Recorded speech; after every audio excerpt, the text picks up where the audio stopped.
نحمده ونصلي على رسوله الكريم اما بعد فاعوذ بالله من الشيطان الرجيم بسم الله الرحمن الرحيم الشهر الحرام بالشهر الحرام والحرمات قصاص فمن اعتدى عليكم فاعتدوا عليه بمثل ما اعتدى عليكم واتقوا الله واعلموا ان الله مع المتقين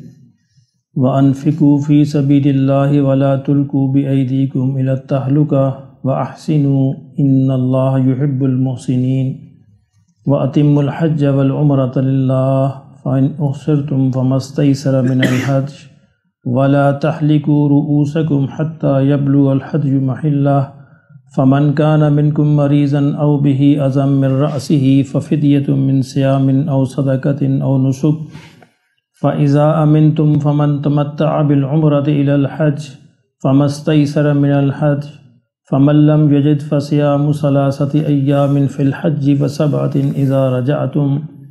تلك 10 كاملة ذلك لمن لم يكن أهله حاضر المسجد الحرام واتقوا الله واعلموا أن الله شديد العقاب صدق اللہ العظیم۔ جیسا کہ ہم نے دیکھا کہ نیکی کے جو ڈفرینٹ جزیات ہیں، تفصیلات ہیں، ڈفرینٹ جو ابواب ہیں، ان کا بیان اب چل رہا ہے۔ اسی ضمن میں حج اور عمرے کا بیان شروع ہو گیا ہے۔ فرمایا کہ الشہر الحرام بالشہر الحرام، کہ حرمت والے مہینے کے بدلے حرمت والا مہینہ ہے۔ جیسا کل میں نے عرض کیا تھا کہ صحابہ کے ذہن میں یہ خدشہ پیدا ہوا جب صلح حدیبیہ کے موقع پر وہاں میں گئے ہیں کہ یہ حرمت والا مہینہ ہے۔ 4 مہینے حرمت والے مہینے تھے، ذوالقعدہ، ذی الحجہ اور محرم اور رجب، اور یہ واقعہ چونکہ ذوالقعدہ میں آیا تھا تو یہ حرمت والا مہینہ تھا، تو ان کے ذہن میں یہ خیال آیا کہ اگر کفار نے دوبارہ ایسی کوئی حرکت کی تو پھر ہم کیسے جواب دیں گے، کیونکہ حرمت والا مہینہ ہے، اس میں لڑائی منع ہے۔ تو اللہ نے فرمایا کہ پہل قدمی نہیں کی جائے گی لیکن دفاع کیا جائے گا۔ اگر وہ حرمت کے مہینے کی حرمت کا خیال نہ کریں تو تم بھی خیال نہ کرو۔ الشہر الحرام بالشہر الحرام، حرمت والے مہینے کے بدلے حرمت والا مہینہ ہے، اگر وہ خیال نہیں کریں گے تو مطلب یہ ہے کہ تم بھی خیال نہ کرو، تم اپنا دفاع کر سکتے ہو۔ والحرمات قصاص، اور فرمایا کہ اسی طرح جتنی بھی حرمت والی چیزیں ہیں سب کا بدلہ ہے، سب کا بدلہ لیا جا سکتا ہے اگر تم پر کوئی زیادتی کرے۔ فمن اعتدى علیکم، جو تم پر زیادتی کریں، فاعتدوا علیہ بمثل ما اعتدى علیکم، تو تم بھی ان پر اتنی ہی زیادتی کر سکتے ہو جتنی انہوں نے تم پر کی، یعنی اس سے زیادہ جائز نہیں ہے لیکن اس کا جواب دیا جا سکتا ہے۔ واتقوا اللہ، اور اللہ سے ڈرتے رہو۔ واعلموا، جان لو، ان اللہ مع المتقین، کہ اللہ ڈرنے والوں کے ساتھ ہے۔ یعنی دنیا کے اندر تو دھوکہ دیا جا سکتا ہے کہ جی ہم نے زیادتی نہیں کی، لیکن اگر تم نے واقعی زیادتی کی تو اللہ اس کو جانتا ہے، اللہ علیم بھی ہے، خبیر بھی ہے، سمیع بھی ہے، بصیر بھی ہے۔ وَأَنفِقُوا فِي سَبِيلِ اللَّهِ، اور فرمایا کہ اللہ کے راستے میں خرچ کرو۔ وَلَا تُلْقُوا بِأَيْدِيكُمْ إِلَى التَّهْلُكَةِ، اور خود اپنے ہاتھوں سے اپنے آپ کو ہلاکت میں نہ ڈالو۔ یہ آیت تو اصل میں جہاد کے پس منظر میں ہے، لیکن علماء نے لکھا ہے کہ ہر وہ موقع جہاں پر خرچ کرنا دینی اعتبار سے ضروری ہو اور انسان اس پر خرچ نہ کرے تو گویا اپنے آپ کو ہلاکت میں ڈالے گا، آخرت کے اعتبار سے وہ اپنے آپ کو ہلاک کرے گا۔ تو جہاں بھی جو موقع ہو دینی اعتبار سے خرچ کرنے کا تو وہاں انسان کو آگے بڑھنا چاہیے، اور جہاد کے اعتبار سے تو دنیا کے اندر بھی ہلاکت میں ڈالنا ہے، آخرت کے اعتبار سے تو ہے ہی۔ تو یہاں جتنی بھی نیکی کے مواقع ہیں خرچ کرنے کے، اس پہ نہ خرچ کرنا گویا اپنے آپ کو ہلاک کرنا ہے۔ وَأَحْسِنُوا، فرمایا کہ خرچ بھی ایسے کرو کہ بڑی خوش دلی کے ساتھ، خوشی کے ساتھ خرچ کرو، اچھے طریقے سے خرچ کرو، اور اللہ کا شکر ادا کرو کہ اللہ نے تمہارے مال کو قبول فرما لیا۔ ان اللہ یحب المحسنین، کہ بے شک اللہ جو ہے احسان کرنے والوں کو پسند کرتا ہے۔ جتنی بھی عبادات ہیں، جتنی بھی نیکیاں ہیں، خاص طور پر ان سب نیکیوں میں اصل مطلوب احسان کے ساتھ ادا کرنا ہے، خوش دلی کے ساتھ ادا کرنا ہے، صرف سر سے بوجھ نہیں اتارنا، بلکہ اس کو جتنا بھی اچھے سے اچھے طریقے سے ادا کیا جا سکتا ہے اس کو کیا جائے۔ خاص طور پر جب انسان خرچ کرتا ہے اللہ کے راستے میں تو اس کے دل میں اللہ کا شکر آنا چاہیے کہ یا اللہ تو نے یہ مجھے موقع فراہم فرمایا کہ میں تیرے راستے میں خرچ کروں، یا اللہ تیرا شکر ہے، تو اس کو قبول فرما لے، بوجھ نہ سمجھے، اور اس کو ایسا نہ سمجھے کہ بس بوجھ اتار دیا کسی مجبوری سے نہیں، بڑی خوش دلی کے ساتھ اتنا ہی اللہ اس کے اجر کو انعام کو بڑھا دیں گے۔ وَأَتِمُّ الْحَجَّ وَالْعُمْرَةَ لِلَّهِ، فرمایا کہ حج اور عمرے کی جو عبادت ہے اس کو خالص اللہ ہی کے لیے کرو۔ یہ بھی اسی پس منظر میں ہے کہ عرب کے جو مشرکین مکہ تھے وہ حج کرتے تھے، لیکن اس میں بہت ساری بدعات اور بہت ساری خرافات انہوں نے اپنے ساتھ شامل کر لی تھی، ساتھ ساتھ بتوں کی عبادت بھی کرتے رہے تھے۔ تو اللہ نے فرمایا کہ اس کو اللہ ہی کے لیے کرنا چاہیے۔ فَإِنْ أُحْصِرْتُمْ فَمَا اسْتَيْسَرَ مِنَ الْحَدْيِ، اب یہ صلح حدیبیہ کے پس منظر میں ساری بات چل رہی ہے۔ فرمایا لیکن اگر تم روک دیے جاؤ، یعنی تمہیں کوئی دشمن جو ہے قوت روک دے یا کسی اور وجہ سے تم حج اور عمرہ ادا نہ کر سکو، فَمَسْتَيْسَرَ مِنَ الْحَدْيِ، تو جو قربانی تمہیں میسر ہو تم کو کرنی چاہیے، کر دی جائے، جسے نبی صلی اللہ علیہ وسلم نے حدیبیہ کے مقام پر ہی کر دی تھی۔ وَلَا تَحْلِقُوا رُؤُوسَكُمْ، اور اس وقت تک اپنے سر نہ منڈواؤ، حَتَّى يَبْلُغَ الْحَدْيُ مَحِلَّهُ، جب تک کہ قربانی جو ہے اپنے مقام پر نہ پہنچ جائے۔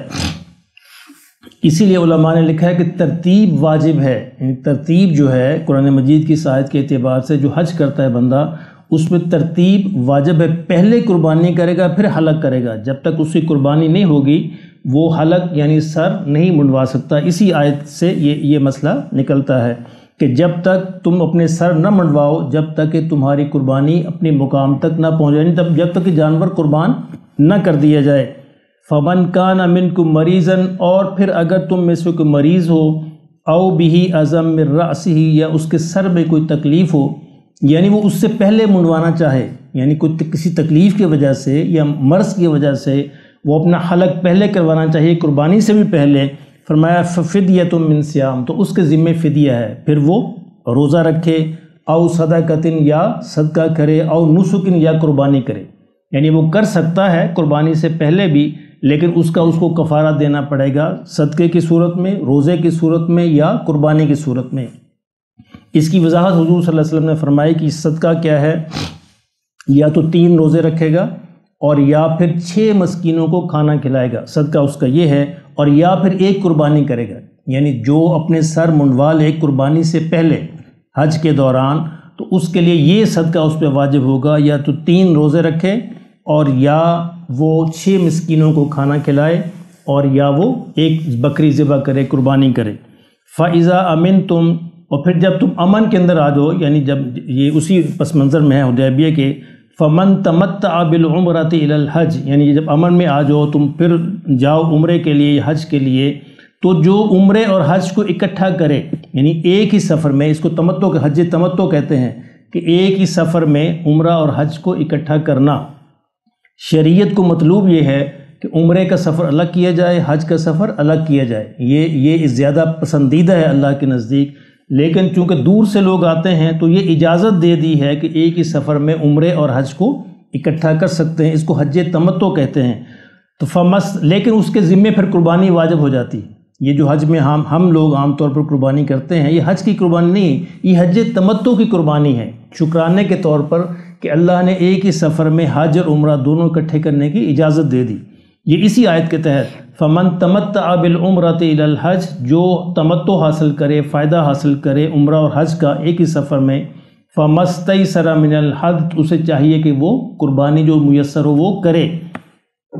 فَمَن لَّمْ يَجِدْ، لیکن اگر قربانی نہ کر سکے، یہ بندہ اگر قربانی نہ کر سکے پھر کیا کرے؟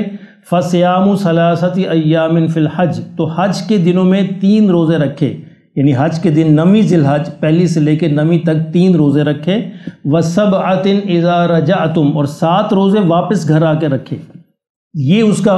بدلہ ہے۔ قربانی اگر نہیں کر سکتا تو پھر اس کو 10 روزے رکھنے ہیں، 3 روزے حج کے دنوں میں اور 7 روزے واپسی پر۔ تِلْكَ عَشَرَةٌ كَامِلَةٌ، فرمایا یہ پورے 10 روزے ہو گئے۔ ذَلِكَ لِمَن لَّمْ يَكُنْ أَهْلُهُ حَاضِرِ الْمَسْجِدِ الْحَرَامِ، فرمایا یہ حکم اس کے لیے ہے حج تمتع کا، حج اور عمرہ کو اکٹھا کرنے کا،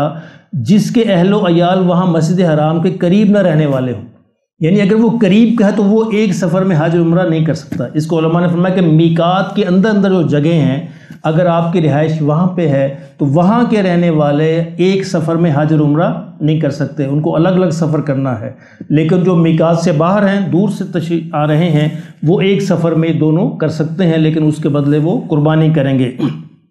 واتقوا اللہ، فرمایا اللہ سے ڈرتے رہو۔ اچھا دیکھیے اس ہر آیت کے آخر میں یہ لفظ ضرور آ رہا ہے، وجہ کیا ہے کہ یہ تمام عبادات جو ہیں خاص طور پر حج اور عمرہ کی، اس کے اندر بہت سارے مناسک ہیں، بہت سارے رسوم ہیں، بہت ساری عبادات ہیں۔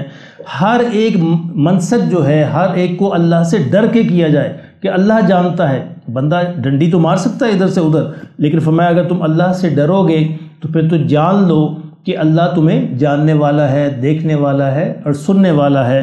وَاعْلَمُوا، تو جان لو، ان اللہ شدید العقاب، کہ اگر تم نے اس کے برخلاف کیا تو اللہ پھر سخت سزا دینے والا بھی ہے، عذاب دینے والا بھی ہے۔ اللہ پاک اس سمجھ نصیب فرمائے۔ اب آگے پھر حج کے احکامات آ رہے ہیں، کل ہم انشاءاللہ اس کو دیکھیں گے۔